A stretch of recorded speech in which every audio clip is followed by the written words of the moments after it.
Saturday nights at the Crimson Lounge always carried a particular electricity. I could feel it the moment I tied my black apron around my waist and stepped behind the mahogany bar, the wood polished to such a high shine that it reflected the amber lighting overhead. The club occupied a restored warehouse building in Chicago's West Loop, all exposed brick and industrial beams softened by velvet banquettes and carefully curated artwork that probably cost more than I'd earn in 5 years. 6 months. That's how long I'd been mixing drinks and pretending I belonged in a world where a single bottle of whiskey could run $3,000. 6 months of perfecting my invisibility, of becoming part of the elegant machinery that kept places like this running smoothly. The guests never really looked at bartenders. Not properly. We were functional, like the glassware or the ice machine humming steadily in the corner. I preferred it that way. "You're doing that thing again," Ryan Mitchell said, sliding up beside me with an empty tray balanced on his palm. His dark hair was styled perfectly, not a strand out of place despite the crowd pressing 3 deep at the bar.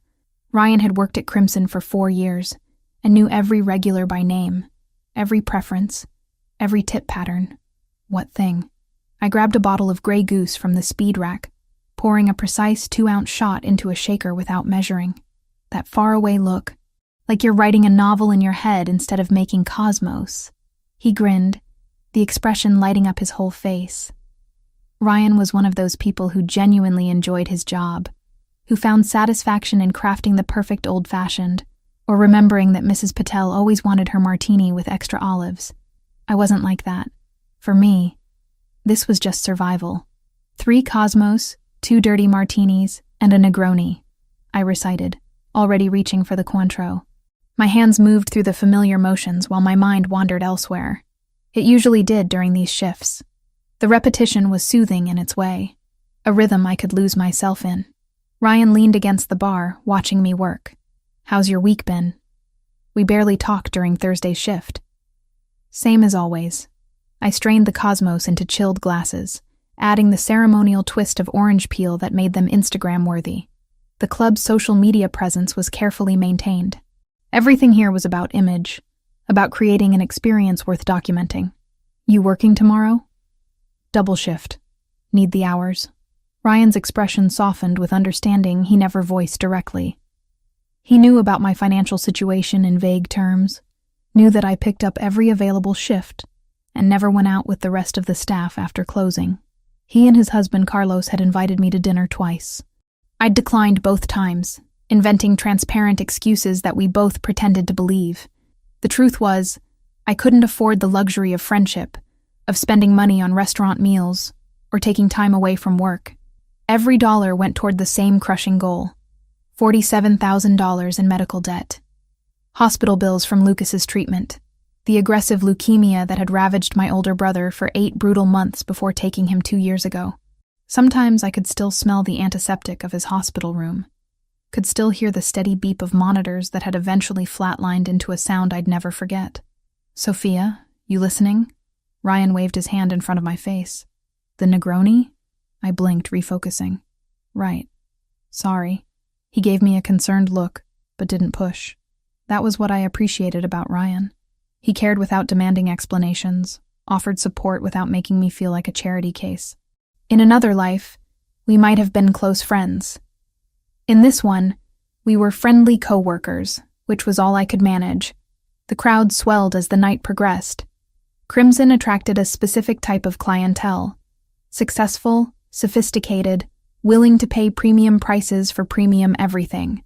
I recognized several faces from television: a local news anchor, a real estate developer whose billboards dotted the highway, a retired baseball player who still commanded attention when he walked into a room. And then there were the others, the ones who didn't seek attention but received it anyway, who moved through the space with an authority that had nothing to do with fame and everything to do with power. Christopher Santoro arrived at 11:30, same as he had every Tuesday, Friday, and Saturday for the past 6 months. I didn't need to see him enter to know he was there.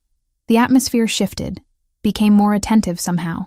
The manager straightened his tie. The security personnel by the VIP section snapped to heightened alertness. Even the music seemed to adjust, becoming slightly more subdued. I focused on pouring a complicated round of shots for a bachelorette party. keeping my eyes on my work, but I was aware of him the way you're aware of a storm building on the horizon. Inevitable. Powerful. Impossible to ignore completely. Christopher Santoro owned the Crimson Lounge, along with several other properties scattered throughout Chicago. That much was public knowledge, easily found with a basic internet search. What wasn't discussed openly, what existed in the realm of careful implication and knowing looks, was the nature of his other business interests. I'd learned quickly not to ask questions, not to show too much curiosity. Ryan had warned me during my first week. Mind your business, do your job, go home. That's the survival guide for this place. But I couldn't help observing. It was a habit born from years of being the quiet one, the watcher, the person who processed the world through careful attention to detail. And in the 6 months since I'd started working here, I'd noticed things about Christopher Santoro that probably said more about me than about him. He was 35, though he carried himself with the certainty of someone older. Dark hair styled with casual precision, the kind that looked effortless, but probably required a $200 haircut. His build suggested someone who actually used his gym membership rather than just paying for one. Tonight, he wore charcoal gray, the fabric draping perfectly across his shoulders. But it was his eyes that always caught my attention. Dark brown, almost black in the club's low lighting. They missed nothing, constantly scanning the room with an alertness that never quite relaxed. Even when he laughed at something one of his companions said, even when he appeared at ease, there was a watchfulness to him that spoke of a man who couldn't afford to lower his guard. I knew something about that, about always being vigilant, always calculating risks, always preparing for the next crisis. Maybe that's why I found myself writing about him in my diary, trying to understand what I recognized in someone so completely different from myself. The diary was leather-bound, brown and worn smooth from years of handling. Lucas had given it to me for my 18th birthday, back when he was healthy, and our biggest concern was whether I'd get into my first-choice college. "You see things other people miss, Soph," he'd said, pressing it into my hands. "You should write them down." I'd filled 3 diaries since then. This was my 4th, and it had become something between a journal and a lifeline. In its pages, I could be honest about the exhaustion that never quite faded, about the grief that hadn't diminished despite time's passage, about the fear that I'd be drowning in debt for the rest of my life. And lately, I'd been writing about Christopher Santoro, not in any romantic sense, nothing like that. But there was something compelling about watching him, about trying to decode the careful distance he maintained from his own inner circle. He sat in the VIP section now, the elevated area that overlooked the main floor. His usual table, his usual position with his back to the wall, and clear sightlines to every entrance. 4 men accompanied him tonight, all dressed with similar understated expense. I recognized them as regulars, part of his constant rotation of associates. Nicholas Ferraro sat to Christopher's right, laughing at something, his gestures expansive and performative. I'd noticed Nicholas before, had developed an instinctive wariness around him that I couldn't quite explain. He was handsome in a practiced way, charming when he wanted to be, always ready with a joke or a flattering comment to the waitstaff. But there was something off about him, something that felt calculated rather than genuine. The way his friendliness never quite reached his eyes. The way he watched people when he thought they weren't looking, his expression hardening into something cold before snapping back to affability. And Christopher kept distance from him. Subtle, almost imperceptible. But there, he never turned his back to Nicholas, never relaxed his posture completely when they spoke. It was the kind of body language you only noticed if you were paying close attention, which, apparently, I was. "Stop staring at the VIP section," Ryan murmured, passing by with a tray of champagne flutes. "You're being obvious." I jerked my attention back to my work, heat flooding my cheeks. "I wasn't staring." "Sure you weren't." His tone was teasing, but carried an undercurrent of genuine warning. "Just be careful, okay? Those aren't men you want noticing you." Too late, I thought, but didn't say. Christopher had looked directly at me exactly 3 times in 6 months. Brief moments where our eyes had met accidentally, where something indecipherable had passed between us before he'd looked away. I'd written about those moments in my diary, trying to understand why they'd stayed with me, why I'd replayed them in quiet moments when I should have been sleeping. It didn't mean anything. Couldn't mean anything. We existed in completely different worlds, and the thin overlap where I served drinks in his club was the only connection we'd ever have. Which was fine. More than fine. I had no space in my life for complications, for distractions, for anything beyond the grinding daily work of survival and debt repayment. The bachelorette party finally moved away from the bar, their shots consumed and paid for, with a generous tip that I'd split with Ryan at the end of the night. A brief lull gave me a moment to breathe, to roll my shoulders against the tension that had built up over the past 3 hours. I pulled my diary from my bag, tucked safely beneath the bar. I shouldn't have brought it to work. Knew it was risky. But I'd discovered that jotting observations during breaks helped me process the chaos of these shifts. Just a few sentences, quick impressions that I'd expand on later when I was alone in my studio apartment. Opening to a fresh page, I wrote quickly. Saturday, 11:47 p.m. CS in the VIP again. Same table, same positioning. NF unusually animated tonight, trying too hard to engage. CS maintaining that careful distance, polite, but guarded. He doesn't trust N completely. Why? What are you always writing in that thing? Ryan appeared with another order, his curiosity finally getting the better of his usual discretion. I closed the diary quickly. Nothing. Just notes to myself. Secret diary? He waggled his eyebrows melodramatically. Do tell. Are you writing torrid romance novels? Are we all characters in your gothic thriller? Despite everything, I smiled. Something like that. Well, your gothic thriller is about to get busier. I just saw 3 more groups coming in. He grabbed bottles from the call shelf, moving with practiced efficiency. Also, Carlos wants to know if you're free for dinner next Saturday. His sister is visiting from Denver and he's insisting on cooking for an audience. I'm working next Saturday. You're always working, Soph. At some point, you're allowed to have a life outside this place. But that was the thing he didn't understand, couldn't understand. This wasn't just a job to me. It was a mission, a mathematical problem with a specific solution. $47,000 divided by whatever I could scrape together from each paycheck. Every shift brought me incrementally closer to being free of the crushing weight that had settled on my shoulders the day Lucas died, and left me with his medical bills. The hospital didn't care about grief. The collection agencies didn't care that I'd lost the only family I had left.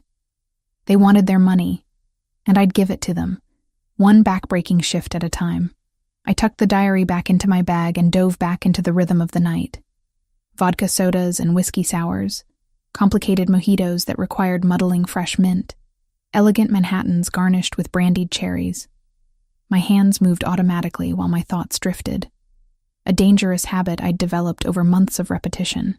Later, during my official break at 1 a.m., I slipped out to the back alley for fresh air. The November cold bit through my thin work shirt, but I welcomed it. The sharp contrast to the overheated press of bodies inside. I sat on the concrete step, pulling my diary out again, using the harsh security light to see the page. I'd written about Christopher Santoro 17 times now. I'd counted. 17 separate entries over 6 months, trying to make sense of my fascination with a man I'd never actually spoken to. What did it say about me that I'd created an entire narrative around someone I didn't know, attributing depth and complexity based on nothing more than observation? Maybe it was easier than dealing with my actual life. Maybe he represented something I couldn't quite name. Some possibility of escape from the grinding reality of debt and loneliness. Or maybe I was just losing my mind one shift at a time. I closed the diary and headed back inside. Back to the noise and the demand and the careful anonymity I'd built around myself. The night stretched ahead, full of orders to fill and tips to earn and debt to chip away at $1 at a time. This was my life now. This was all I could afford for it to be. 4 weeks passed in the rhythm of shifts and sleep, the monotony broken only by my diary entries and the mounting balance in my debt repayment account. $327 closer to freedom. It felt both substantial and impossibly inadequate, like trying to empty the ocean with a teaspoon. Ryan had stopped inviting me to dinners with Carlos. I appreciated that he'd finally accepted my limitations without taking offense. We settled into a comfortable working relationship, efficient and friendly, without demanding more than I could give. He covered my sections when I needed bathroom breaks, and I did the same for him. We split tips fairly, and didn't ask questions about each other's lives beyond these walls. It was Saturday again, the club packed with the usual weekend crowd, plus a private event that had reserved half the main floor for a corporate celebration. The energy felt different tonight, charged with something I couldn't identify. The manager, Thomas Whitmore, moved through the space with unusual tension in his shoulders, checking his watch repeatedly and adjusting his already perfect tie. I was restocking the garnish station when he appeared at my elbow, making me jump. "Sophia, I need you to take something upstairs." I looked up from the lime wedges I'd been arranging. Upstairs? I thought VIP service was Jessica's responsibility. Jessica called in sick. His jaw worked, and I noticed a sheen of sweat on his upper lip despite the club's carefully controlled temperature. "We have an important private meeting in the second-floor salon. They've requested a specific bottle from the reserve collection." The second floor was off-limits to regular staff. I'd never been up there in 6 months of working at Crimson. Even the cleaning crew required special clearance and signed non-disclosure agreements for that level. "Wouldn't it be better if you took it?" I suggested carefully. "I don't even know where the second-floor salon is." "I can't leave the floor. Not tonight." Thomas pulled a small key from his pocket, pressing it into my palm. "Third door on the right once you reach the top of the stairs. Knock twice. Wait for acknowledgement. Enter. Place the tray on the sideboard and leave immediately. Don't make conversation. Don't linger. Don't look at anyone directly." The instructions felt both excessive and ominous. "Mr. Whitmore, I'm not sure I'm the right person for this. You're the only person available." His voice dropped lower. "Please, Sophia. It's important that this goes smoothly." I'd never heard him say please before. The desperation in his tone made refusing feel impossible, like I'd be abandoning him in crisis. Against every instinct screaming caution, I nodded. He exhaled with visible relief. "The bottle is already prepared. Bar 3, under the counter in the locked cabinet. This key opens everything." I found the bottle where he'd indicated, nestled in a velvet-lined box. The label was in Italian, the date 1947. I didn't want to know what something that old cost. Didn't want to calculate how many shifts it represented. Carefully, I transferred it to a silver tray, along with 4 crystal tumblers that probably each cost more than my monthly rent. The stairs to the second floor were tucked behind an unmarked door near the restrooms. I climbed slowly, hyper-aware of every step, terrified of tripping and shattering thousands of dollars worth of whiskey and glassware.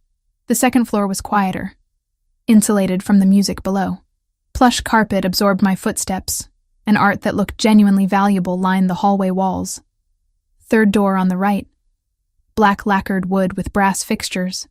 I balanced the tray on one hand and knocked twice, my knuckles barely making a sound against the solid door.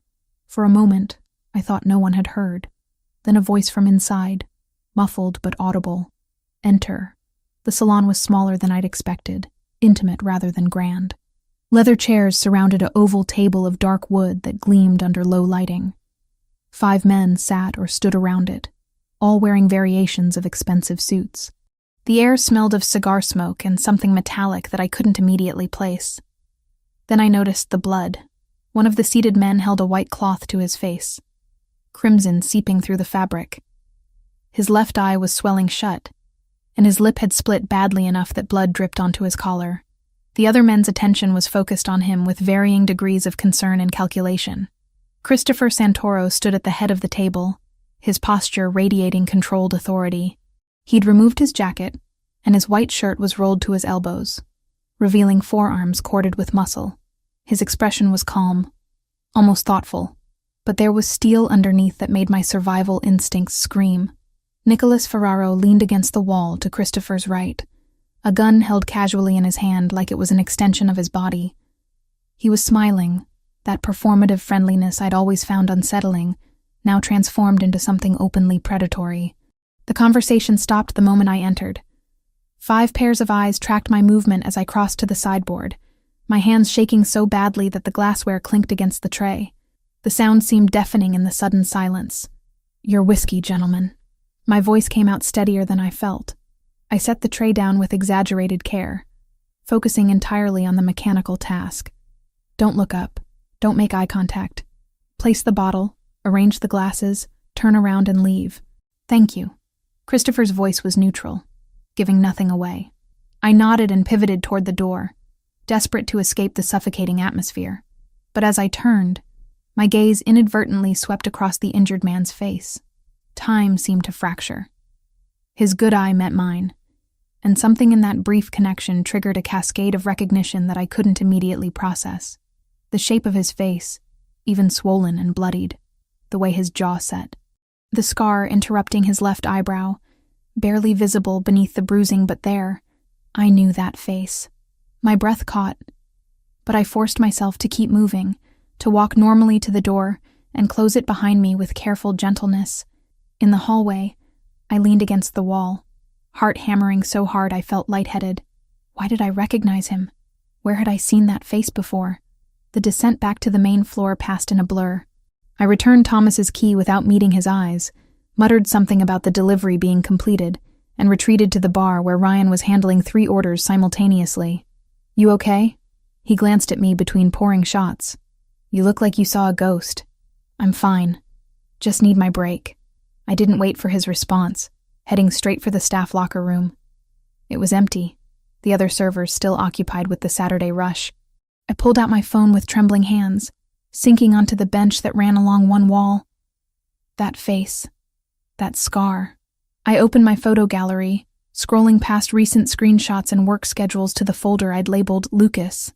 I kept everything related to my brother here, every photo and document, unable to delete even the painful ones. Near the bottom, I found what I was looking for. The security camera image. Daniel Grant, the private investigator I'd hired with my entire savings 2 years ago, had obtained it from a camera near the alley where Lucas died. The police had never requested it, too eager to close the case as a random mugging, but Daniel had canvassed every business in a 3-block radius until he found this single frame. A figure leaving the alley, face partially visible as he turned toward the camera. The image quality was terrible, pixelated and grainy, taken from an awkward angle that obscured details. But I'd stared at this photo hundreds of times, trying to will it into clarity, trying to identify the person who'd been there when my brother took his last breath. I'd memorized every visible feature.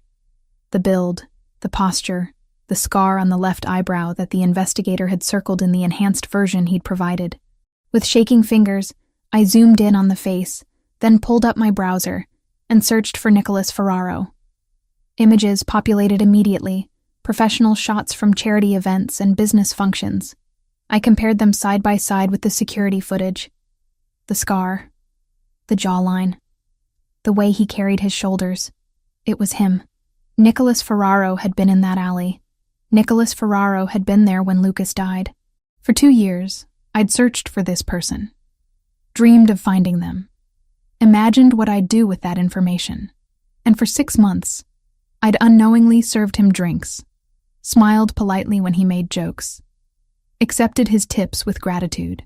I'd been in the same room with my brother's killer dozens of times, and I'd never known. The locker room tilted, and I had to put my head between my knees to keep from passing out. Nausea rolled through me in waves.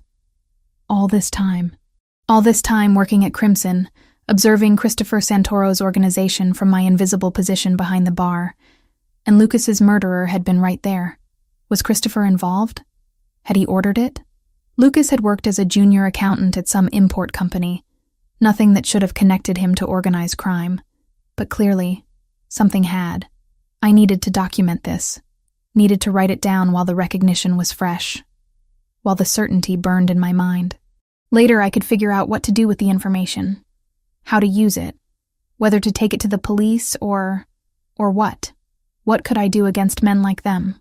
I pulled my diary from my bag, the leather familiar and grounding beneath my fingers. The pages fell open to today's entry, the brief notes I'd made during my earlier break about a difficult customer and Ryan's upcoming anniversary with Carlos. Normal concerns from a different lifetime, written by someone who didn't yet know the truth. I flipped to a fresh page and began writing, my hand moving so fast the letters barely stayed legible. I documented everything. The scene upstairs, Nicholas with the gun, the injured man, the moment of recognition. The comparison between the security footage and Nicholas's face. The scar that matched perfectly.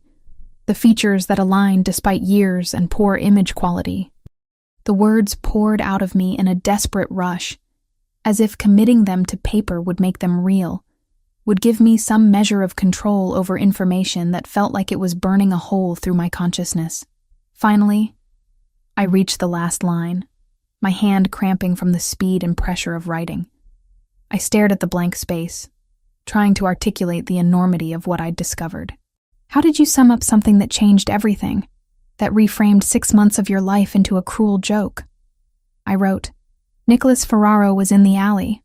Photo from 2 years ago. He killed my brother. I worked 6 months serving drinks to Lucas's killer. The pen slipped from my fingers.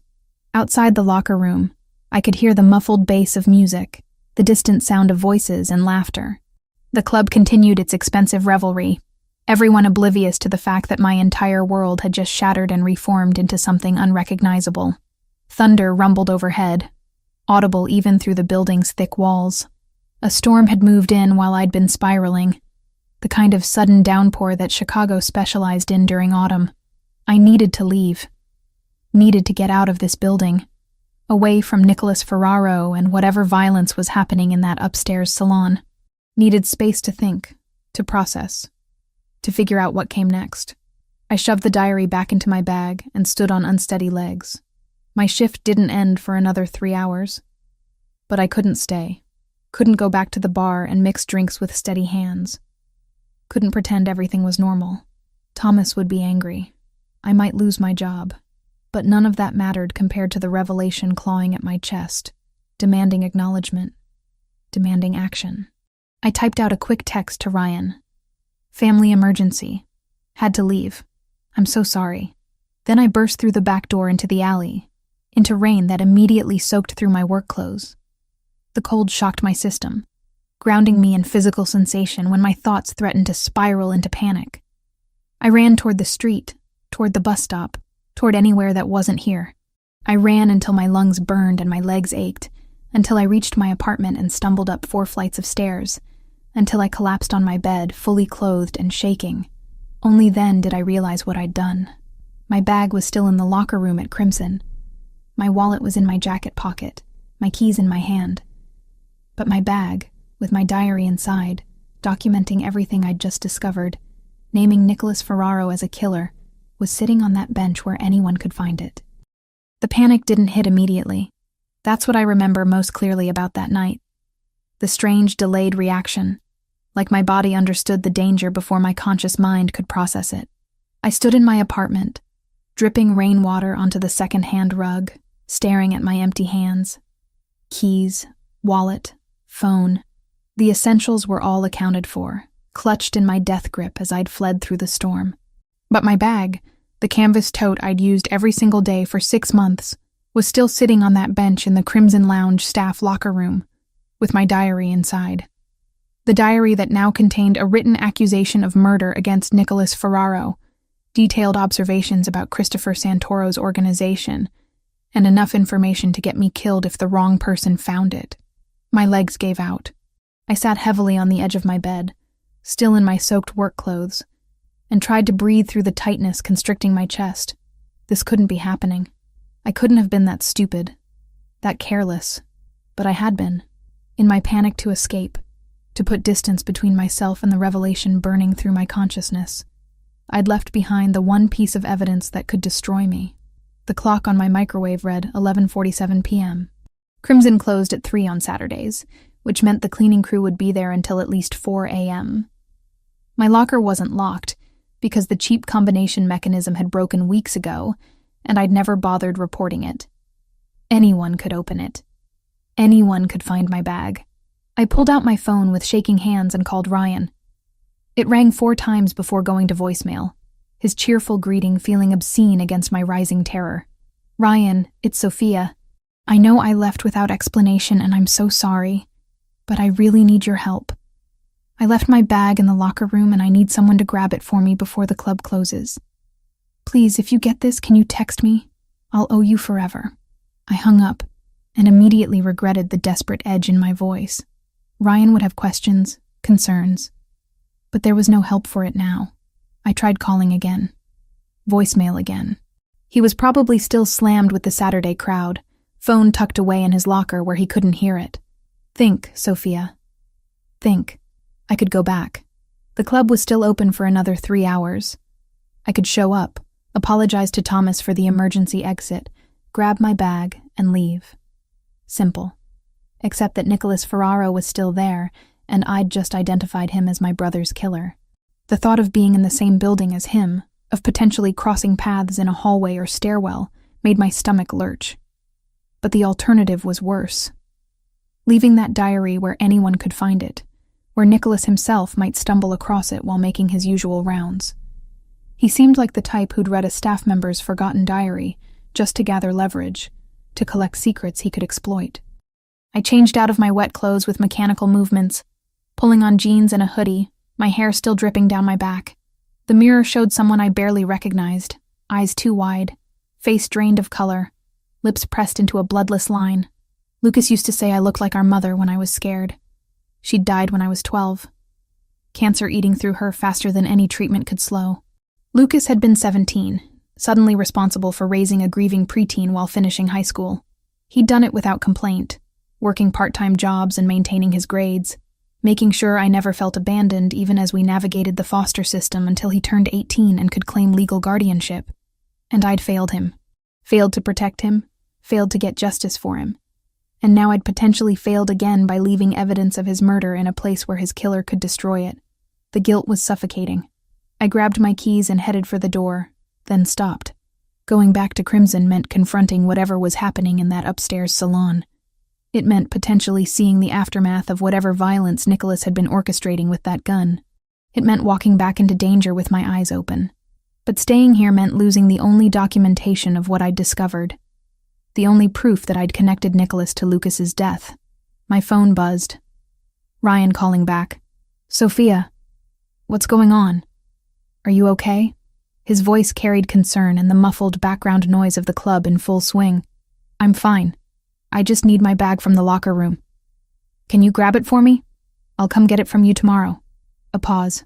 The bag with your diary? Sophia. Thomas already took it. My heart stopped. What?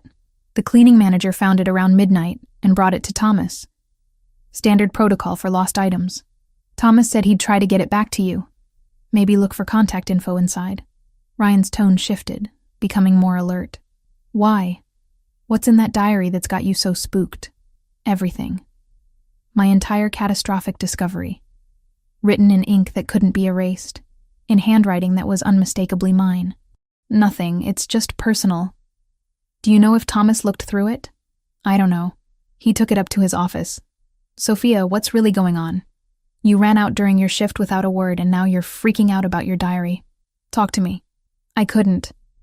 Telling Ryan would put him in danger too, would make him complicit in knowledge that could get him hurt. Nicholas Ferraro didn't leave loose ends. Ryan had said that himself during my first week, warning me about the kind of people who frequented Crimson's VIP sections. I can't explain right now. Just please, if you see my bag, if you see anyone with it, can you let me know? You're scaring me. I'm scared too. The admission slipped out before I could stop it. Ryan, I need you to trust me. Don't mention this conversation to anyone, especially not Thomas or any of the VIP regulars. Please. Another pause. Longer this time. I could practically hear him processing, connecting dots I desperately didn't want him to connect. Okay, he finally said. I trust you. But Sophia, if you're in trouble, real trouble, you need to tell someone. The police, a lawyer, someone who can actually help. The police. The same ones who'd closed Lucas's case in 3 days, who'd accepted the robbery narrative without investigation, who'd never even requested the security footage that had cost me $2,000 to obtain from a private investigator. I will. Just not yet. Thank you, Ryan. Really. I ended the call before he could press further and sank back onto my bed. Thomas had my diary. Thomas, who answered directly to Christopher Santoro, who managed the club on behalf of its owner, which meant the diary was essentially in Christopher's domain. 1 degree of separation from the man whose organization I'd been documenting, and more critically, 1 degree of separation from Nicholas Ferraro. The night stretched ahead of me, infinite and suffocating. I tried to sleep and couldn't, my mind cycling through increasingly catastrophic scenarios. Thomas reading the diary and bringing it to Christopher's attention. Christopher reading my observations about him. My pathetic attempts to understand a man I had no business analyzing. Nicholas somehow getting his hands on it. Seeing his name connected to Lucas's death. By 2 a.m., I was pacing my small apartment, wearing a path in the carpet between the door and the window. The storm had passed, leaving the streets washed clean and glistening under streetlights. Somewhere out there, in a club I'd fled hours ago, my diary existed as evidence of both my discovery and my stupidity. I pulled up Daniel Grant's contact information on my phone. The private investigator who'd helped me 2 years ago was probably asleep.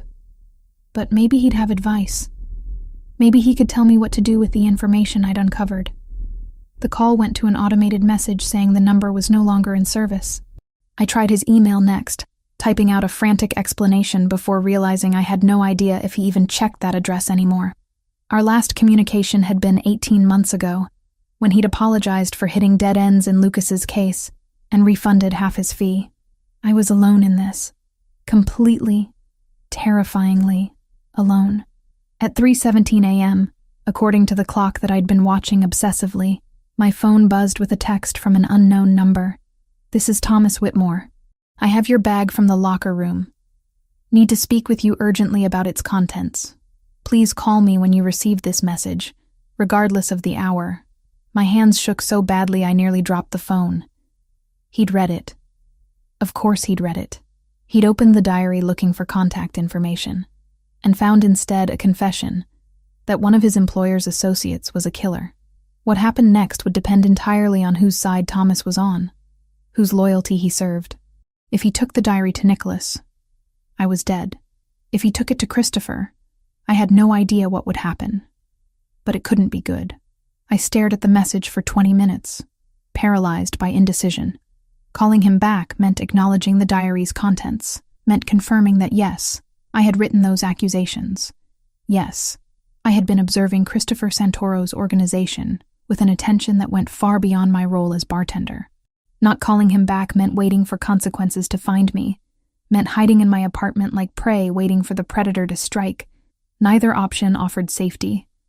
Neither option gave me control. But at least if I called, I'd know what was coming. I pressed dial before I could reconsider, and Thomas answered on the first ring. "Sophia." His voice was tight, strained. "Where are you right now?" "Home. In my apartment." "Are you alone? Is anyone with you?" The questions felt ominous, loaded with implications I didn't want to examine. "I'm alone." "Thomas, I can explain the diary. I was just processing some things and I didn't mean for anyone to read it and—" "Stop talking." The command was sharp enough to cut through my rambling panic. "Listen very carefully. Your diary is not with me anymore. I found it, saw enough to understand you'd observed something you shouldn't have, and I did what I'm required to do in these situations. I brought it to Mr. Santoro." The room tilted. Christopher Santoro had my diary, the man I'd been secretly documenting, whose loneliness and isolation I'd chronicled like some obsessed stalker, now had access to every word I'd written about him. And worse, he now knew that I'd identified Nicholas Ferraro as a murderer. "Sophia, are you still there?" "Yes." My voice came out as barely a whisper. "Mr. Santoro read everything. He knows about your brother, about Nicholas, about your recognition of him tonight. He's been trying to locate you for the past 2 hours." Thomas paused. "He's not angry, but he's concerned. Very concerned about your safety. My safety." I repeated the words like they were foreign, incomprehensible. "Nicholas Ferraro is dangerous. If he discovers that you witnessed tonight's meeting, if he realizes you've connected him to your brother's death, you're in immediate danger. Mr. Santoro has mobilized his security team to find you first, to ensure you're protected before Nicholas can reach you." Protected. The word should have been reassuring. Instead, it felt like another form of captivity, like trading one threat for another. I don't want protection. I just want to be left alone. That's not an option anymore. Thomas's tone gentled slightly. "You saw something. You know something. That changes everything. Mr. Santoro is on his way to you now. He'll explain better than I can, but Sophia, you need to understand that running isn't safe. Hiding isn't safe. The only safe option is accepting help from someone who can actually protect you. The line went dead before I could respond. I stood frozen in my apartment, still holding the phone, processing the reality of my situation. Christopher Santoro was coming here. To my home. Because I'd been stupid enough to write down observations I should have kept locked inside my head. Because I'd connected dots that had stayed hidden for 2 years. Because I couldn't just serve drinks and mind my own business like Ryan had warned me. A car engine purred to a stop outside my building. I moved to the window and looked down at the street, where a black sedan sat idling, its windows too dark to see through. My phone buzzed again. Another unknown number. Miss Wells, this is Joseph Grimaldiro, head of security for Mr. Santoro. I'm outside your building with a team. Mr. Santoro is 5 minutes away. We need you to come down now. Your apartment isn't secure. How did you get my address? Your employment file. Miss Wells, we don't have time for questions. Nicholas Ferraro's people are looking for you too. We intercepted communication indicating they're checking addresses associated with staff who had access to the second floor tonight. You need to come with us now. Through the window, I saw 2 men exit the sedan. They moved with purpose toward my building's entrance, their postures alert, professional, not threatening, exactly, but not comforting either. I was out of options, out of time, out of any illusion that I could navigate this situation alone. Grabbing my keys and phone, I headed for the door, stepping into consequences I'd never intended to create, walking toward a future I couldn't predict. The only certainty was that my life as I'd known it, the careful invisibility I'd maintained, the grinding routine of debt and survival, was over. Christopher Santoro had my diary. He knew everything. And whatever came next would be written by his hand, not mine. Sleep was impossible. I lay on my bed fully clothed, staring at the water-stained ceiling of my apartment, watching shadows shift as occasional cars passed on the street below, every creak of the building settling, every distant siren, every footstep in the hallway above sent my heart racing with irrational terror that Nicholas Ferraro had somehow found me already, but it wasn't Nicholas I should have been worried about. It was my own stupidity. Around 4 a.m, as gray dawn light began filtering through my thin curtains, the full scope of my mistake crystallized with horrifying clarity. My bag wasn't just sitting innocuously on that bench in the staff locker room. Inside my bag, tucked into the side pocket where I always kept it, was my employee badge, the badge with my full name, my address, my apartment number. I sat up so fast the room spun. The employee badge. How could I have forgotten about the employee badge? Crimson Lounge required all staff to keep their identification on them at all times for security purposes. Mine was a plastic card with my photo, name, and the address I'd provided when I filled out my hiring paperwork 6 months ago, which meant anyone who found my bag wouldn't just discover a diary full of dangerous observations. They'd have a map directly to my door. The panic that had been simmering all night erupted into full-blown terror. I grabbed my phone and tried calling Ryan again. It rang and rang before clicking to voicemail. I'd already left him 3 messages since fleeing the club. This would be my 4th. Ryan, please. I know it's early, but I really need to talk to you. Please call me back as soon as you get this. I hung up and immediately dialed again. Same result. Again. Again. By the time dawn fully broke, painting my studio apartment in shades of gray and gold, I'd called Ryan 15 times. On the 16th attempt, his husband Carlos answered, his voice groggy with sleep. Sophia, it's 5:30 in the morning. Is someone dead? Carlos, I'm so sorry, but I really need to talk to Ryan. Is he there? He's asleep. We both were until about 5 minutes ago when his phone wouldn't stop ringing. Carlos sounded more concerned than annoyed now. What's going on? Are you okay? I just need to talk to him about something from work. It's important. A rustling sound. Then Carlos's voice became muffled as he presumably covered the phone. I heard the low rumble of conversation. Then Ryan came on the line. Sophia, what's wrong? Carlos says you've been calling nonstop. Where are you? Milwaukee. We drove up yesterday afternoon to visit Carlos's family, remember? I mentioned it last week. His voice carried that patient tone people use when explaining something obvious to someone who's not thinking clearly. We're not back until Monday evening. Sophia, talk to me. What happened after you left? Milwaukee. Of course. He'd mentioned the trip during Thursday's shift, complaining good-naturedly about having to meet Carlos's extended family for the first time. I'd been so wrapped up in my own crisis that the information had completely fled my mind. I need you to do something for me. I left my bag in the locker room last night, and I need someone to grab it before anyone else finds it. Your bag with the diary. It wasn't a question. Ryan knew how protective I was of that leather-bound book, had seen me writing in it during countless breaks. Sophia, what's in that diary that's got you so scared? I couldn't tell him.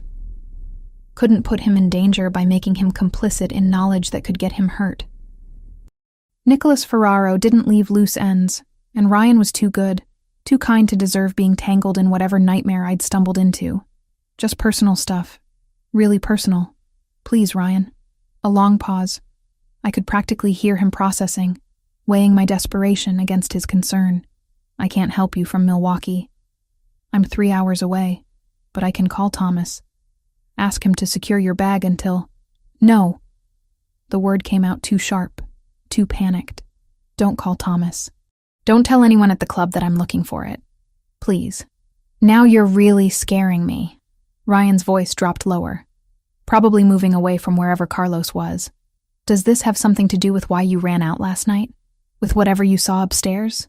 I'd forgotten that Ryan knew I'd been sent to the second floor. Of course he knew. In a place like Crimson, information circulated faster than rumors. I can't explain right now. Just promise me you won't tell anyone we had this conversation. Especially not Thomas or any of the regulars in VIP. Sophia, if you're in real trouble, you need actual help. Police, lawyers, someone who can... I have to go. I ended the call before he could press further, before my resolve crumbled, and I told him everything, dragging him into danger alongside me. I pulled up my banking app with shaking fingers. The balance mocked me. $340. Barely enough for a bus ticket out of Chicago. Certainly not enough for a bus ticket plus a place to stay while I figured out my next move. And even if I ran, where would I go? I had no family, no friends outside this city, no safety net beyond the grinding routine of work and debt repayment. Running wasn't an option, which left me with only one alternative. I had to go back to Crimson and get that bag before anyone else found it. The thought made my stomach churn with dread, but what choice did I have? If Nicholas discovered the diary, discovered my address, I'd spend whatever time I had left looking over my shoulder, waiting for the inevitable knock on my door. At least if I retrieved it now, in daylight when the club was closed, I'd have a chance. I spent the next few hours researching Daniel Grant, the private investigator who'd helped me 2 years ago. Maybe he still had copies of the security footage. Maybe he could advise me on what to do with the information I'd uncovered. But every number I found for him led to disconnected lines. Every email bounced back as undeliverable. He'd vanished from the internet as thoroughly as if he'd never existed, which left me truly alone. No Ryan, no investigator, no backup plan. At 11:30, I dressed in dark jeans and a hoodie, pulling my hair into a tight ponytail. If anyone saw me entering Crimson, I wanted to be as unremarkable as possible. Just another person in Chicago's Sunday morning landscape, invisible and forgettable. The bus ride to the West Loop took 25 minutes. I spent it staring out the window, watching the city transition from residential neighborhoods to the trendy restaurant district where Crimson occupied its prime corner location. On weekends, this area was packed with brunch crowds and shopping tourists. But Sunday morning still held a hushed quality. Most venues closed until evening service. I got off the bus 3 blocks from the club and walked the rest of the way, keeping my head down. The building looked different in daylight, less intimidating without the crowds and pulsing music. Just an attractive renovated warehouse with its discreet signage and elegant facade. I circled to the back alley, where staff entrances and loading docks faced away from street traffic. The service door would be here, the one the cleaning crew used. Ryan had mentioned once that they finished their deep clean by noon on Sundays. and the manager left the door unlocked until 1 o'clock for delivery drivers who needed access to restock bar supplies. It was 12:17 according to my phone. Perfect timing. The alley smelled of garbage and rain, puddles from last night's storm still pooling in uneven pavement. I approached the heavy metal door marked staff only and tested the handle. It turned easily, unlocked as expected. Relief washed through me so intensely I had to lean against the doorframe for support. This was going to work. I'd slip inside, check the locker room, grab my bag, and disappear before anyone knew I'd been there. The interior was dim, emergency lighting providing just enough illumination to navigate. I moved through the familiar space, past the industrial kitchen with its gleaming equipment, past the storage areas stacked with liquor boxes, toward the staff section where lockers and changing rooms clustered. My footsteps echoed too loudly in the empty building. Every sound seemed amplified, my breathing harsh in the silence. I kept expecting someone to appear around every corner to challenge my presence here. But the club remained deserted. The locker room door was propped open. I stepped inside, scanning the benches where I'd sat just last night, writing frantically in my diary while my world fell apart. The bench was empty. No bag, no diary. I checked under the benches, behind the lockers, in every corner where something might have been kicked or moved during cleaning. Nothing. Someone had already taken it. My chest tightened. The cleaning crew would have turned lost items over to management, which meant my bag was probably in Thomas Whitmore's office, or possibly in the club's general lost and found, which I knew was kept in the manager's office on the second floor. The second floor, where I'd witnessed whatever violence had occurred last night, where Nicholas Ferraro had stood with a gun in his hand, smiling his predatory smile. I didn't want to go back up there. Every instinct screamed to leave now, to accept that the diary was lost, and deal with whatever consequences came. But my address was in that bag. My home, my only safe space, was compromised as long as that employee badge existed with my information on it. I had to try. The stairwell to the second floor was even darker than the main level. I climbed slowly, each step feeling like a descent into something I wouldn't be able to climb back out of. At the landing, I paused, listening for any sound that might indicate I wasn't alone. Silence. The hallway stretched ahead, doors closed and locked, the plush carpet absorbing my footsteps. Thomas's office was 3 doors down on the left. I'd only been inside once during my hiring process, a brief meeting to fill out paperwork and receive my employee badge. The door was unlocked. Another small mercy in a day full of terror. I slipped inside, closing it softly behind me. Thomas's office was meticulously organized, everything in its place. A desk with a computer, filing cabinets, a small table with a coffee maker, and on the credenza behind his desk, a plastic bin labeled Lost and Found. I rifled through it with shaking hands. A phone, a jacket, a set of keys, a water bottle. No canvas bag, no diary. Where else would he have put it? I checked the desk drawers, careful not to disturb anything more than necessary. Nothing. The filing cabinets were locked. A sound from the hallway froze me mid-search. Footsteps. Multiple footsteps, heavy and purposeful. Someone else was in the building. I looked around frantically for somewhere to hide, somewhere I could wait until whoever it was left. But Thomas's office had no closets, no spaces large enough to conceal a person. Just furniture and walls and a window that didn't open. The footsteps grew louder, closer. I was trapped with nowhere to run, and no explanation for why I was here. Rifling through the manager's office on a Sunday afternoon, when I should have been anywhere else. The doorknob turned. I braced myself for Thomas, for security, for anyone except the person who actually stepped through that door. Christopher Santoro stood in the entrance, my brown leather diary held casually in his right hand. His eyes met mine with an intensity that made the air feel thinner, harder to breathe. Behind him, 2 men in dark suits blocked any potential escape route. Not threatening exactly, but their presence was clear message. Leaving wasn't an option I had anymore. Miss Wells, Christopher's voice was calm, almost gentle, which somehow made everything worse. I believe we need to talk. My hands were still gripping the edge of Thomas's desk when Christopher Santoro closed the door behind him with a soft click. that sounded deafening in the silent office. The two men who'd been flanking him remained in the hallway, their presence a physical reminder that escape wasn't an option.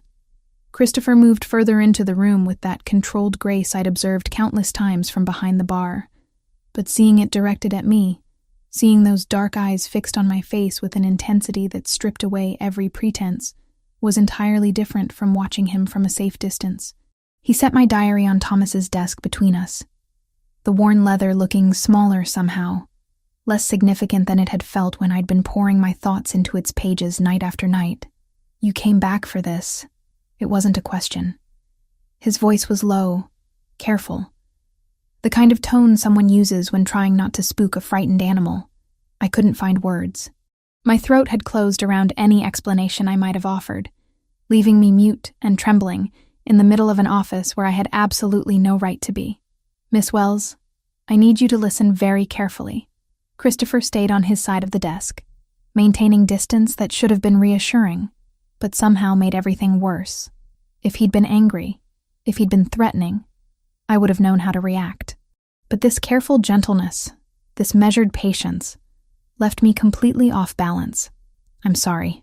The words finally emerged, barely a whisper. "I shouldn't have written those things. I shouldn't have been watching you, observing your business. I was just trying to understand. I'm not concerned about what you wrote about me." He cut through my rambling with quiet authority. "I'm concerned about what you discovered about Nicholas Ferraro." The name hung between us, heavy with implications. I pressed my lips together, trying to control the trembling that had spread from my hands to my entire body. Christopher picked up the diary, opening it to a page he'd apparently marked. "You identified him from security footage taken the night your brother died. Lucas Wells, 29 years old, found in an alley with a fatal stab wound. Police ruled it a robbery gone wrong and closed the case in 72 hours. Hearing him recite the details of Lucas's death in that clinical tone made something crack inside my chest. "How do you know all that?" "Because I ordered an investigation the moment I read your diary." He set it down again, his expression unreadable. "Your brother worked as a junior accountant at Westfield Import Company, one of my legitimate businesses, used for legal operations with some accounting structures that serve other purposes, money laundering." He didn't say it directly, but the implication was clear. Lucas was doing routine quarterly reviews when he flagged inconsistencies in fund transfers, significant amounts being diverted to accounts that didn't match our approved structures. He reported his concerns to his supervisor, Martin Kelly. Christopher's jaw tightened fractionally. What Lucas didn't know was that Martin answered directly to Nicholas Ferraro. And Nicholas was the one creating those inconsistencies, skimming millions over 3 years to fund his own operations separate from my organization. I tried to process the information, but my mind felt sluggish, overwhelmed. "You're saying Nicholas killed my brother to cover up theft?" "I'm saying Nicholas killed your brother to protect a much larger operation. He's been making unauthorized deals with the Sinaloa cartel, promising them territory in Chicago in exchange for protection and resources. The money he diverted was funding this betrayal." Christopher's voice remained calm, but I could hear steel underneath. Lucas's discovery threatened to expose everything. So Nicholas eliminated the threat. And you didn't know. The statement came out flat, neither question nor accusation. I suspected problems within my organization. Nicholas had been pushing for territorial expansions that made no strategic sense, attending meetings I wasn't informed about, building alliances I didn't authorize. But suspicion isn't proof. His eyes held mine. "I've been investigating him for 6 months, compiling evidence, trying to build a case strong enough to bring before my counsel. One misstep, one premature accusation, and he could have disappeared or started a war I couldn't win." A sound from outside made us both freeze. Voices in the hallway getting closer. Christopher moved to the window with fluid speed, looking down at the street below. His expression hardened. "He's here." "Who?" "Nicholas." Christopher turned back to me, urgency replacing his careful calm. "Sophia, how did you get into the building?" "The service door. It was unlocked for deliveries, which means my security team didn't log your entry. Nicholas won't know you're here yet, but he will soon. The building has surveillance throughout, and someone is monitoring those feeds. Once he reviews today's footage, He'll see me breaking into Thomas's office. My voice came out hollow. He'll see you searching for something. And given what happened last night, given that you witnessed his meeting with cartel intermediaries, he'll connect the pieces. The room felt like it was shrinking, walls pressing in. I didn't mean to see anything. I was just delivering whiskey like Thomas asked me to. I know. But intent doesn't matter to Nicholas. You're a liability now, a witness to operations he can't afford to have exposed. Christopher crossed to the door, listening. The voices outside had moved away, but the reprieve felt temporary. We need to leave. Now, where would we even go? My address is on my employee badge. He probably already. I sent a team to your apartment 3 hours ago. You weren't there. I've had people watching your building since midnight, waiting for you to come home. He pulled out his phone, typing something quickly. Joseph tracked you here through traffic cameras once we realized where you were heading. The realization that I'd been under surveillance, that Christopher Santoro had dedicated resources to finding me, should have been terrifying. Instead, I felt an odd sense of relief that someone had been paying attention, that I hadn't been as alone as I'd thought. Why? I had to ask. Why do you care what happens to me? Christopher looked up from his phone, and for the first time since entering the office, something shifted in his expression. Not quite vulnerability, but close, because you wrote that you saw past my defenses, that beneath everything I've built, you recognize something worth protecting. He slipped the phone back into his pocket. No one has looked at me that way in a very long time, Sophia. And because your brother died on my watch, in my organization, because of a traitor, I failed to stop in time. I owe you more than protection. I owe you justice. Before I could respond, before I could process the weight of what he'd just revealed, the sound of a car door slamming echoed from the street below. Christopher moved to the window again, cursing quietly in Italian under his breath. Nicholas just arrived. We have maybe 2 minutes before he reaches this floor. Panic spiked through me. The service door is being watched by his people now. I saw them take position when I was driving up. They're blocking that exit. He scanned the office quickly. Then his gaze landed on the bookshelf along the far wall. There's another way. He crossed to the shelf and pressed something I couldn't see. A section of the bookcase swung inward with a soft mechanical hum, revealing a dark, narrow passage behind it. Emergency exit. Christopher grabbed my diary from the desk and held out his hand to me. It leads to an old maintenance tunnel system that connects several buildings in this block. We can get out 3 streets over.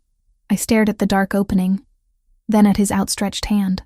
Taking it meant trusting him completely, meant stepping into his world with no guarantee of what waited on the other side. But staying meant facing Nicholas Ferraro. And I knew with absolute certainty that conversation would end badly. The sound of the elevator arriving on our floor made the decision for me.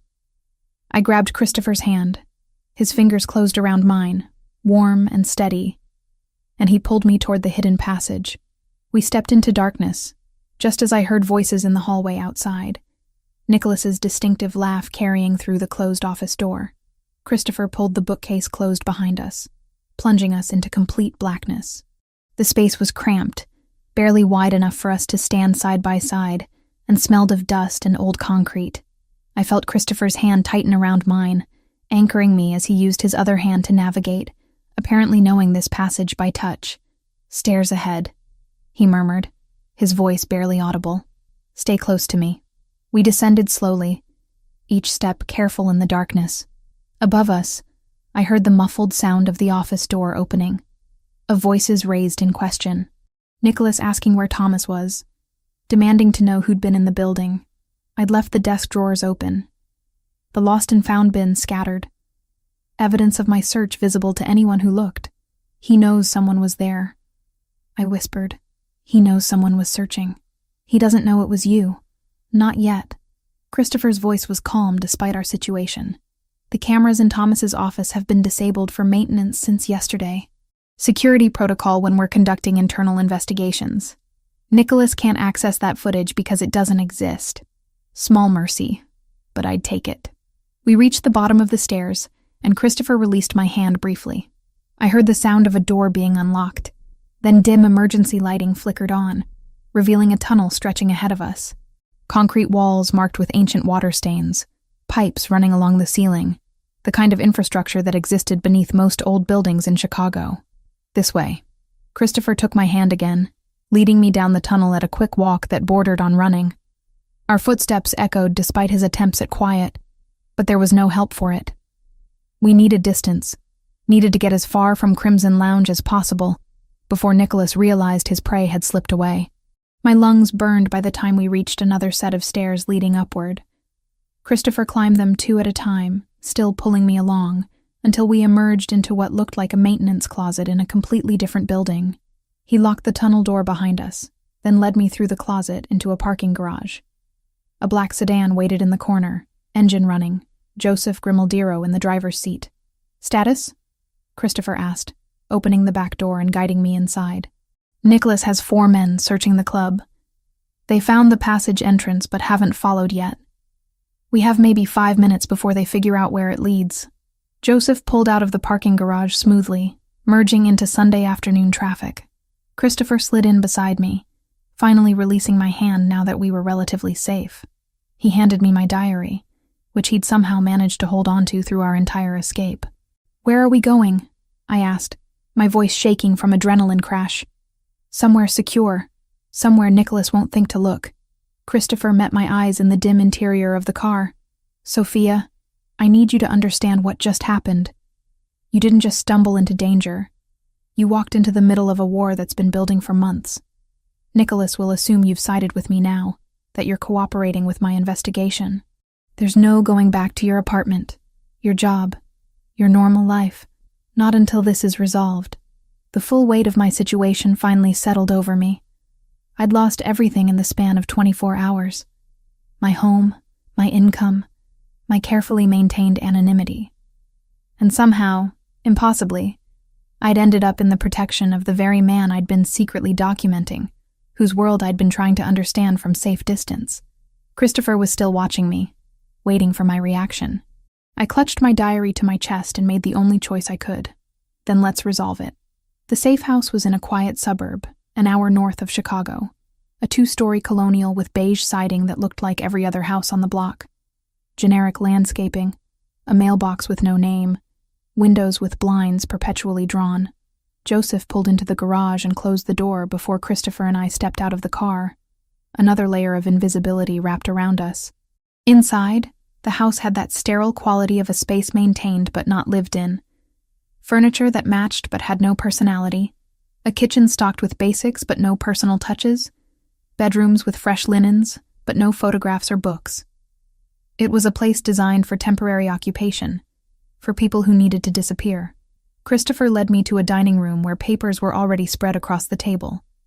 Evidence, he'd called it on the drive over.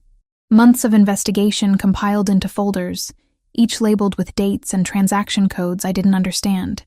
He gestured for me to sit, while Joseph disappeared into another room, presumably to establish whatever security protocols kept places like this safe.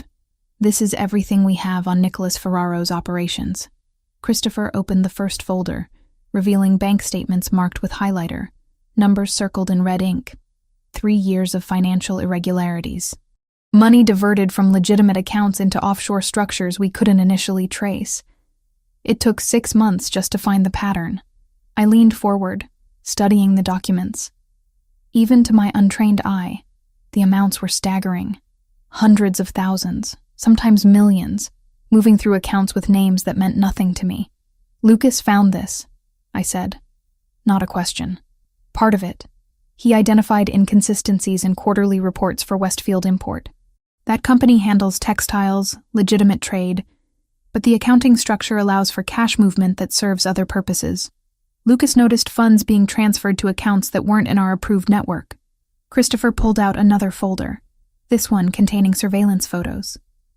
Nicholas meeting with men I didn't recognize, in locations that ranged from upscale restaurants to industrial warehouses. Each photo was dated, time-stamped, annotated with details about who attended and what was discussed based on intelligence gathered afterward. These are his meetings with Sinaloa cartel representatives. They've been negotiating for Chicago territory, promising them distribution networks Nicholas doesn't have authority to offer. He's been using stolen money to fund his side of the bargain. Weapons purchases, protection payments, bribes to law enforcement that should be going through official channels. I picked up one of the photos, studying Nicholas's face. He looked relaxed, confident, nothing like the man I'd seen with a gun in his hand. How long has this been happening? We think 3 years, but he was careful at first. Small amounts. Meetings that could be explained as legitimate business. It wasn't until about 8 months ago that we noticed larger discrepancies and started dedicated surveillance. Christopher sat across from me, his expression controlled, but I could see tension in the line of his jaw. Nicholas is my underboss, second in command. He has access to operations most of my organization never sees. Suspecting him of betrayal is one thing. Proving it without starting a war is another. The weight of what he was saying settled over me. Your people trust him. Some do. Others are loyal to the structure, not the person. But I can't move against Nicholas without absolute proof, or I risk splitting the organization. Civil war in a structure like ours means bodies in the street, police attention we can't afford, opportunities for rivals to move in while we're distracted. I understood the calculation even as it turned my stomach. This wasn't about justice in any legal sense. It was about power, stability, control of an empire built on illegal foundations. Lucas had been collateral damage in that equation, a number that didn't balance. Where do I fit into this?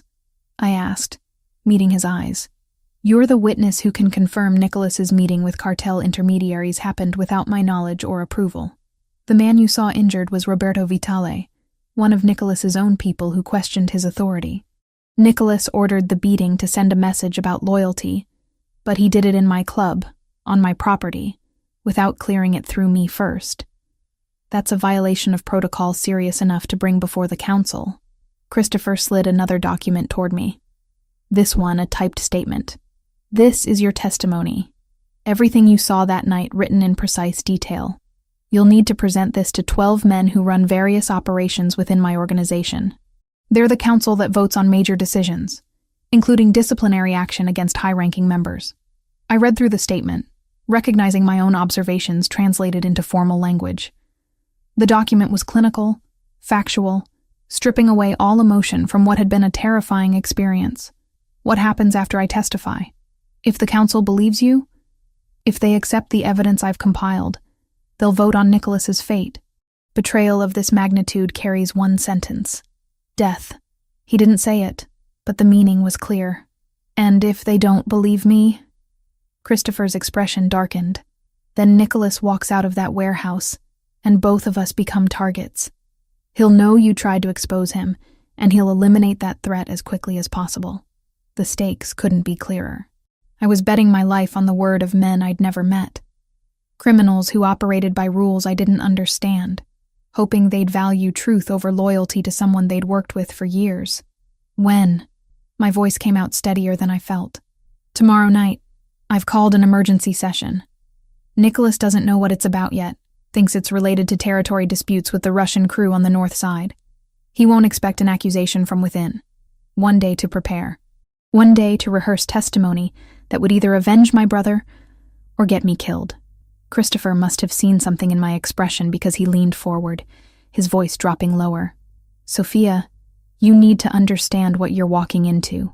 These men are dangerous. They've built empires on violence and intimidation. Some of them are Nicholas's allies. They'll try to discredit you, make you seem unreliable, emotional, motivated by revenge rather than truth. You can't give them any openings. I know what I saw.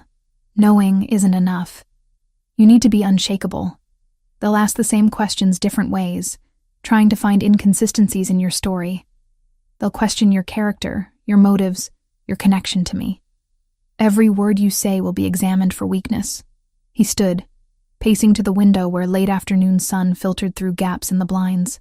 I'm asking you to face men who would kill you without hesitation if they thought it was necessary. I'm asking you to stand in a room with your brother's murderer and speak calmly about how he died. That's not fair, and I know it. I watched him. This man I'd been secretly documenting for months, trying to understand the weight he carried. He wasn't offering me safety without cost. He was offering me a chance at justice that came with enormous risk, and he was honest enough not to pretend otherwise. My brother died because he told the truth about numbers on a page. I stood, moving to stand beside Christopher at the window. If I don't testify, Lucas's death means nothing. Nicholas wins, and someone else's brother dies next time. Someone else's sister. I won't let that happen.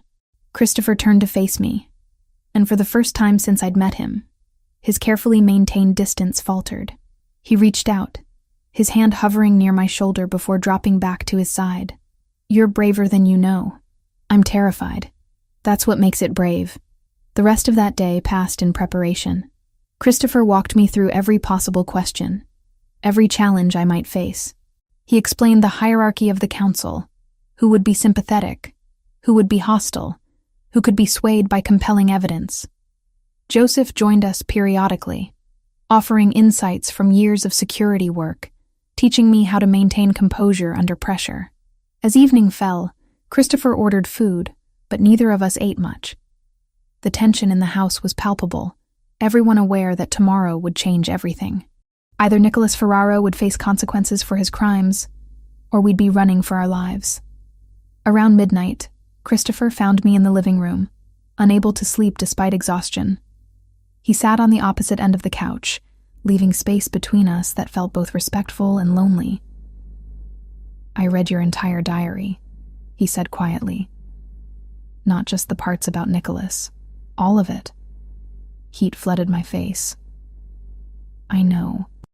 I'm sorry for writing about you like that, for observing you when I had no right. Don't apologize. He cut through my embarrassment. You saw me more clearly than most people who've known me for years. You wrote that I was lonely, that I carried weight I couldn't share. You were right. I didn't know how to respond to that confession. When you walk into that warehouse tomorrow, when you face the council and Nicholas, remember this. You're not just Sophia Wells, bartender with nothing to lose. You're the woman who saw through every defense I built, who recognized truth when everyone else saw power. That perception, that courage to name what others ignore, that's what will make them listen. His words settled over me like armor, fragile but necessary. Tomorrow, I would face my brother's killer. Tomorrow, I would speak truth to men who dealt in violence. Tomorrow, everything would change. But tonight, in this anonymous house with Christopher Santoro watching me with something that looked almost like hope, I allowed myself to believe I might actually survive what came next. Morning arrived too quickly, gray light filtering through unfamiliar curtains in a bedroom that wasn't mine. I'd slept maybe 3 hours, fitful dreams of Lucas mixing with images of Nicholas Ferraro's predatory smile.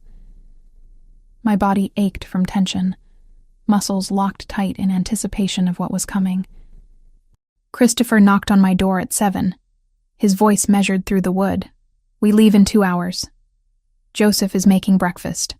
I dressed in the clothes laid out for me.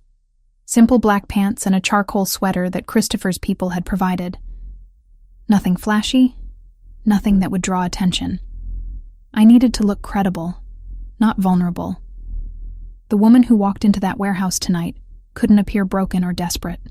She needed to embody certainty, no matter how hollow that certainty felt. In the kitchen, Joseph had prepared eggs and toast that I pushed around my plate without eating. Christopher sat across from me, his own meal similarly untouched. The silence between us was heavy with unspoken fears, but neither of us seemed capable of voicing them. The council expects precision, Christopher finally said, setting down his fork. When they ask you to describe what you saw, keep your answers direct. Don't elaborate unless they specifically request more detail. Don't volunteer information that wasn't asked for. I nodded, repeating the instructions I'd heard a dozen times already. Facts, not feelings. Observations, not interpretations. The clinical recitation of violence I'd witnessed, stripped of all emotion that might make me seem biased. Nicholas will be there, he continued.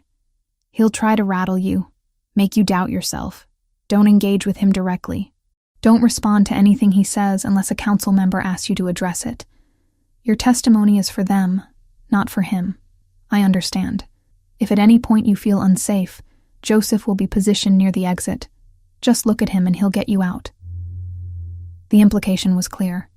If things went badly, we'd need to run. fast.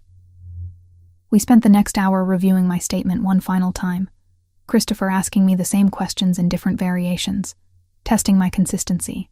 By the time we finished, my answers had become automatic, the words flowing without conscious thought. That was dangerous in its own way. I couldn't sound rehearsed, couldn't give them any reason to think this testimony had been coached or manipulated. At 9:30, we loaded into Joseph's car. The drive to the warehouse took 40 minutes, winding through industrial areas where factories sat empty and streets were lined with chain-link fencing. This was the part of Chicago tourists never saw, where legitimate business gave way to operations that thrived in shadows. The warehouse itself was nondescript, a gray building with few windows and heavy metal doors. Joseph parked in back, and Christopher placed a hand on my shoulder before I could open the car door. Once we're inside, everything changes. These men won't see you as Sophia Wells, bartender trying to find justice. They'll see you as a potential threat, someone who could expose operations they've spent years building. Some will want to believe you because it serves their interests. Others will want you discredited because Nicholas is their ally. Remember that every question has layers. I took a breath, steadying myself. I'm ready. We entered through a side door into a space that had clearly been prepared for this meeting. 12 chairs arranged in a semicircle, a single chair positioned in the center facing them. Industrial lighting overhead cast harsh shadows. No windows, one exit besides the door we'd come through, guarded by 2 men I didn't recognize. The council members were already arriving, men in their 40s and 50s, dressed in variations of expensive casual wear. They spoke in low tones, acknowledgments passing between them that suggested long familiarity. Christopher greeted each by name, his demeanor shifting into something more formal, more distant than the man I'd spent the last week with. Nicholas Ferraro arrived last, flanked by 2 of his own men. He saw me immediately, his expression flickering through surprise before settling into cold calculation. I forced myself to meet his gaze briefly before looking away, refusing to give him the satisfaction of seeing fear. The council members took their seats. Christopher stood at one end of the semicircle, a position that suggested authority without claiming dominance. Joseph positioned himself near the exit as promised, his presence reassuring. An older man with silver hair and sharp eyes called the meeting to order. His name was Anthony Grimaldiro, and Christopher had identified him as someone sympathetic to our position, someone who valued organizational stability over personal loyalty. We're here tonight to address accusations of unauthorized operations and betrayal of trust within our structure. Anthony's voice carried authority earned over decades. Christopher Santoro has presented evidence of irregularities that require council review. Mr. Ferraro, you've been accused of conducting business without proper approval, of making alliances that threaten our organization. How do you respond? Nicholas stood, his posture relaxed, confident. These accusations are politically motivated. Christopher has been looking for ways to consolidate power, to eliminate anyone who questions his decisions. I've done nothing outside the scope of my authority as underboss.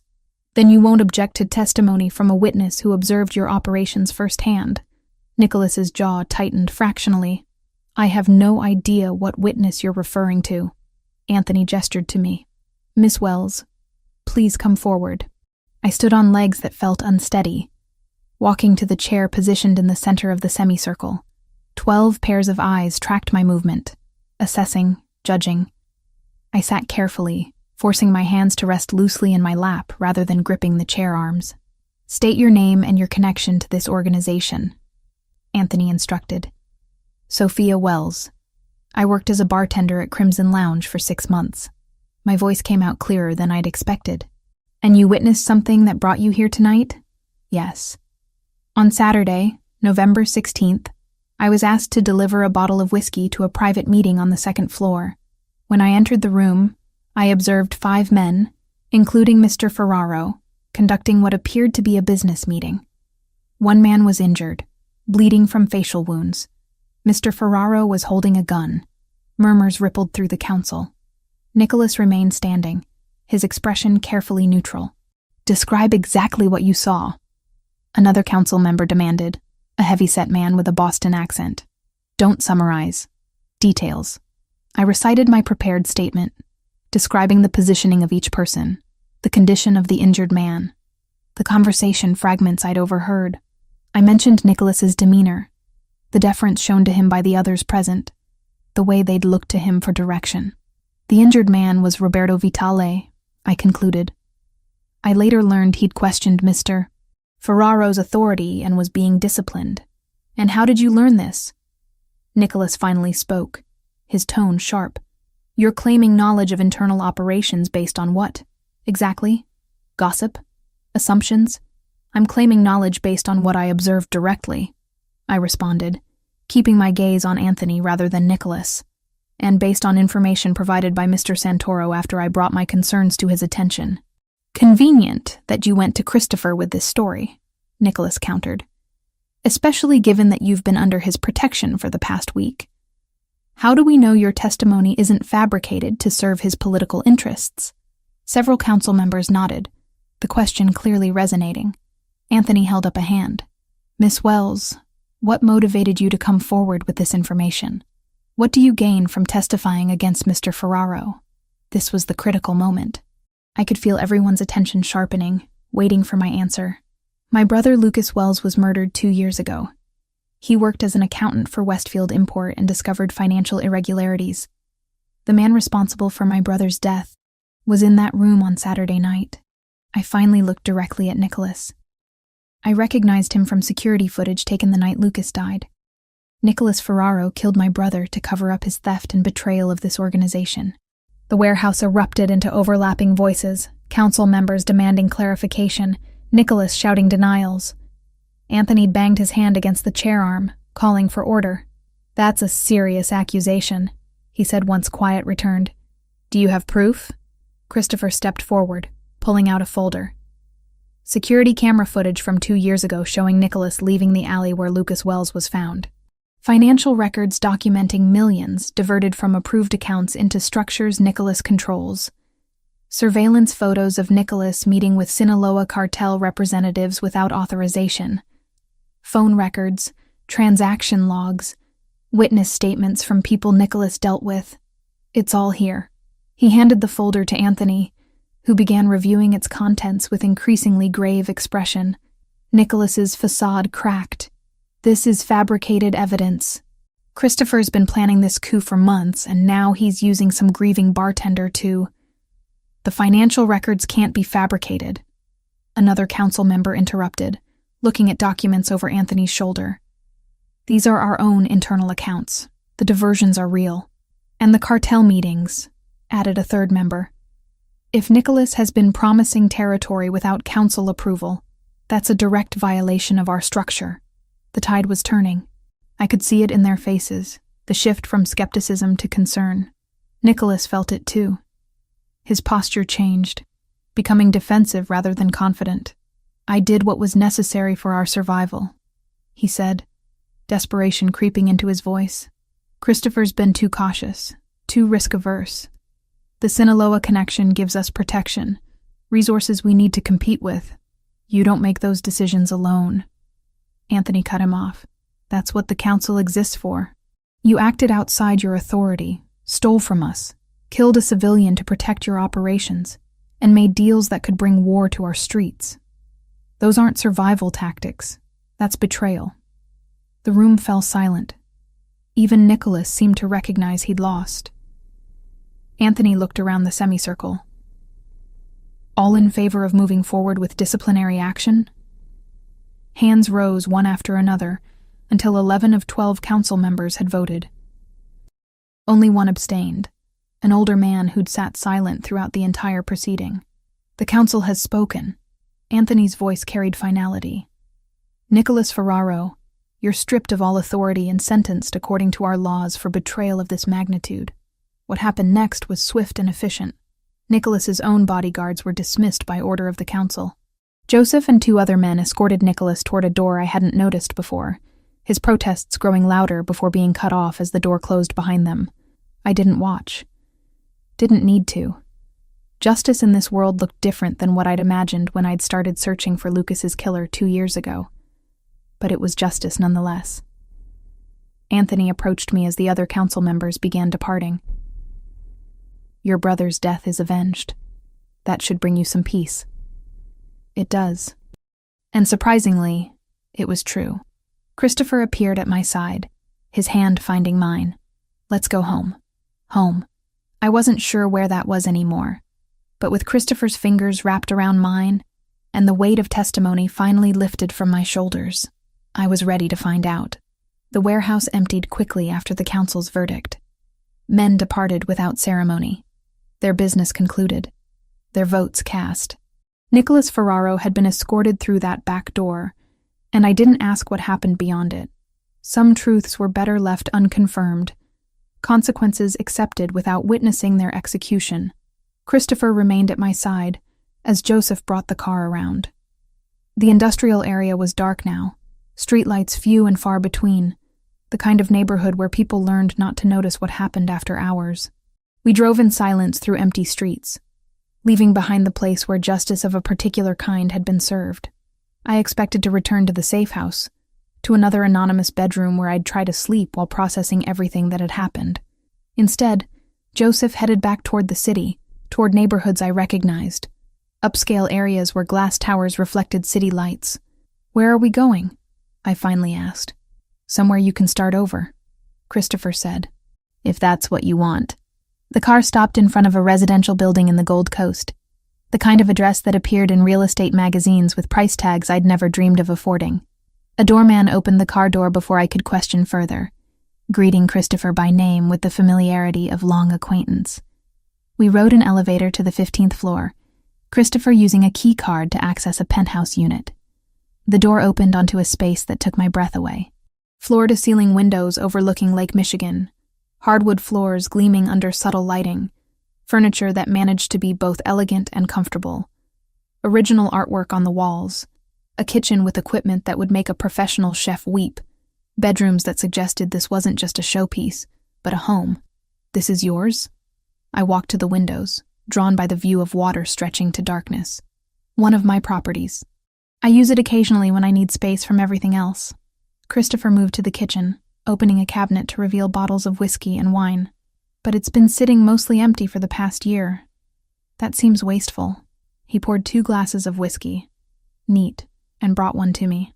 I took it but didn't drink immediately, still trying to understand why he'd brought me here. "The medical debt," Christopher said quietly. "The $47,000 Lucas's treatment left behind. I had it paid off this morning. You'll receive confirmation from the collection agency within the week." The glass nearly slipped from my fingers. "Christopher, I can't accept that. It's too much. It's not charity. It's restitution. Your brother died because of my organization's failure to stop Nicholas. The least I can do is remove the financial burden his death created." He set his own glass down, turning to face me fully. "Sophia, I'm not offering this as payment for your testimony. You earned justice tonight through your own courage. This is separate, a debt I owe regardless of what happened in that warehouse." I struggled to process the magnitude of what he was saying. The debt that had defined my existence for 2 years.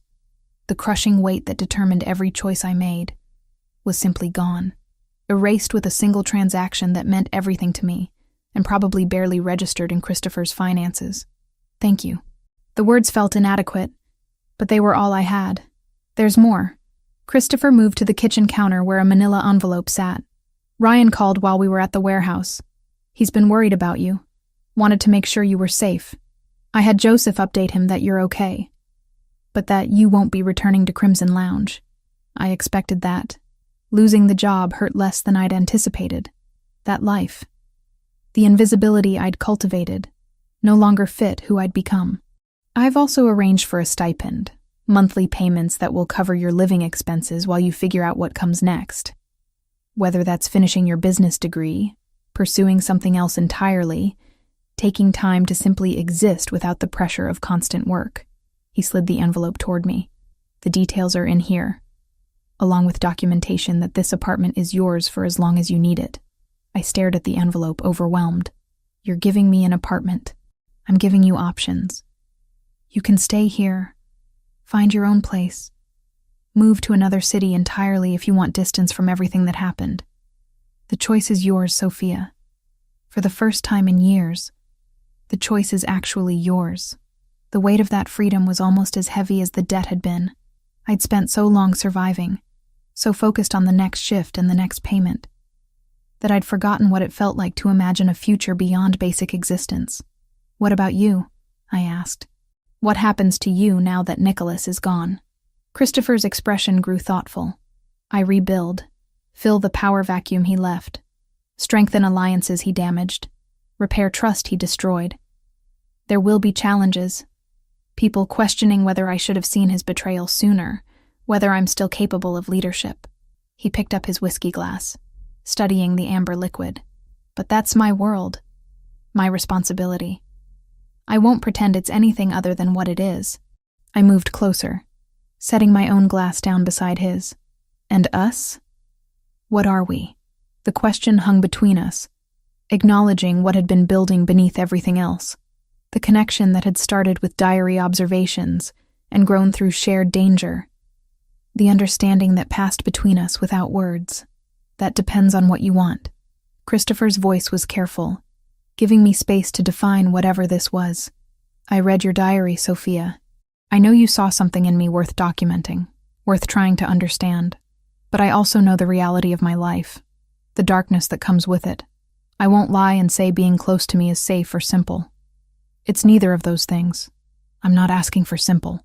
I reached for his hand, feeling the warmth of his fingers against mine. I'm asking if you meant what you said in the safe house. About me seeing past your defenses. About that mattering to you. I meant every word.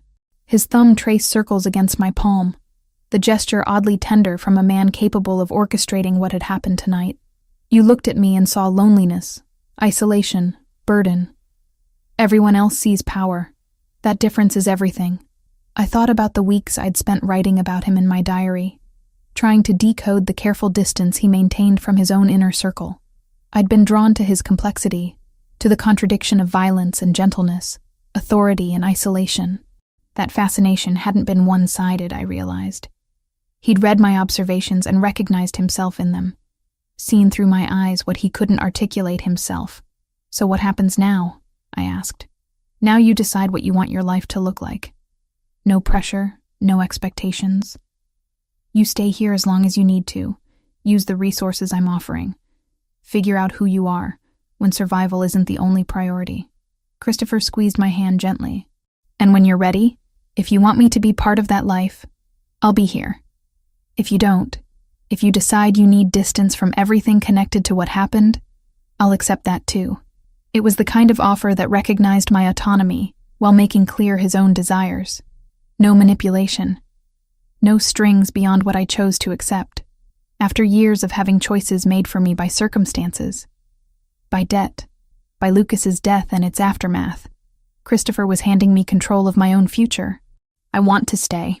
The decision came without internal debate, feeling right in a way few things had since Lucas died. Not because I'm grateful for what you did, not because I feel obligated. I want to stay because I still see that person I wrote about in my diary, and I want to know him better.